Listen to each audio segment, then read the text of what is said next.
ભગવાનના પગમાંથી જે નદી નીકળે એનું નામ ગંગા. બ્રહ્મદ્રાવણ કહેવાય એનું, કે બ્રહ્મદ્રાવણ. પછી ભગવાન શિવે જટામાં સમાણી,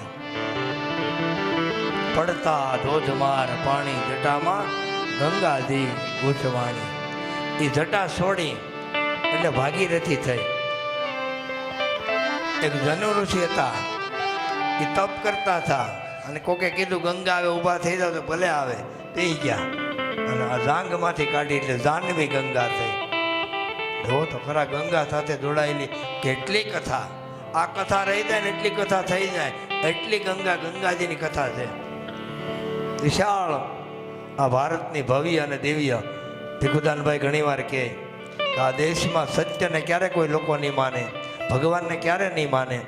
ભારતને વાંધો ક્યારે આવશે કે જ્યારે હાવજ ખડખાય, ગંગાજીમાં દૂષણ થઈ એની લેબોરેટરી કરવી પડશે અને બ્રાહ્મણને વંદન કરતા માણસો બંધ થાય, ગાયને વંદન કરતા માણસો બંધ થાય, ત્યારે આ દેશને જોખમ આવશે. હજી નહીં આવે.